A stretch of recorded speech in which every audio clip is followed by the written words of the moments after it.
lot of energy there.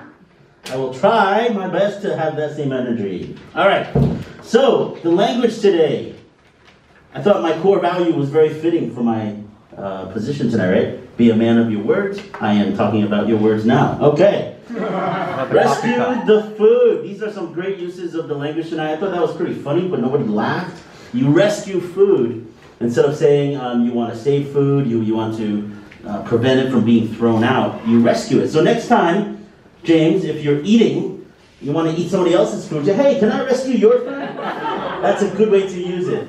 I like that, Sonia. Compounding growth. So Douglas talked about compounding money, compounding your growth.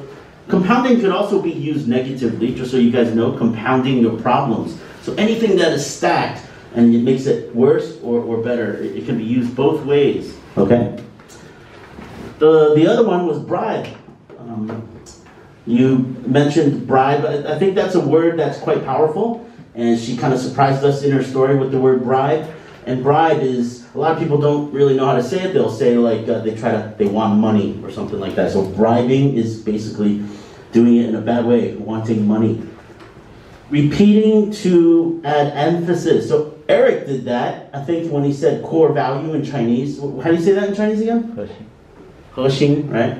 And so he repeated. 这是你的核心, 你的核心. Like when you repeat something, it adds emphasis. It's quite a basic skill, but a lot of times we forget to do that. So instead of repeating, a lot of times people will just say it louder or something like that. But you don't have to say it louder. Sometimes just by simply repeating something.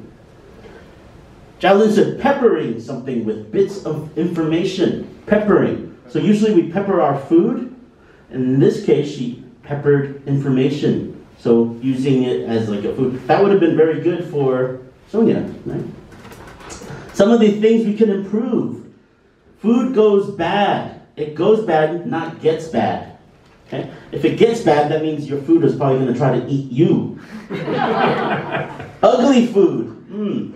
That's probably, it's, if you go to a fruit store and say, oh, where are your ugly fruits? It sounds kind of funny, right? And they might get offended. So instead, you say imperfect food. Imperfect. Okay? That's a good way to say it for some people. Hey, he's not ugly, he's imperfect. I'm not pointing at you, man. Reaching the top. You reach the top, not to the top. We don't need the word to here because the top is the direction already. So reach the top. Exaggerated. You're adding an ed at the end of these words. Exaggerated is important because, or not important. A lot of people say exaggerating. You add an ed to make it an adjective. So you're not exciting. I'm describing you. You're excited. Okay. So just thinking about adjectives, it has ed, not ing. Becomes a verb.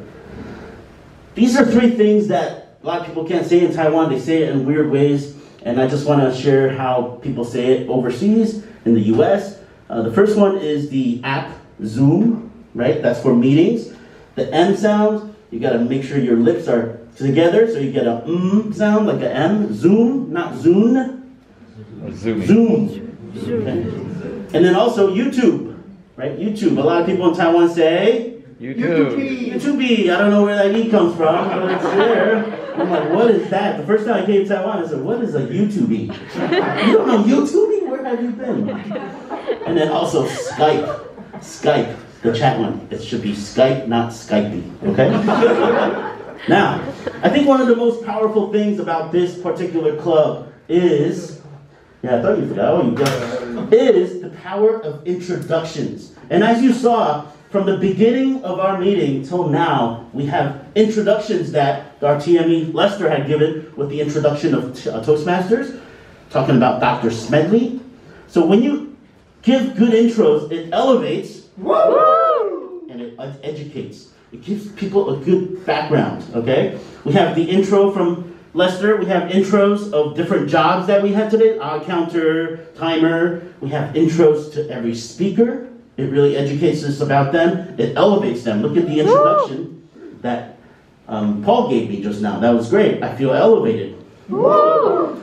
Introduction of all the guests. We take the time to do that. That's really important. So with the talks about introductions, I want you guys to think about where in your life introductions are important, right? On your job, at home. Try to think about introductions. Don't just not provide an introduction. So if it is at a job, introduce yourself. How do you introduce? You want to introduce somebody else? Give them a nice introduction that will elevate them. That's it. Close back here.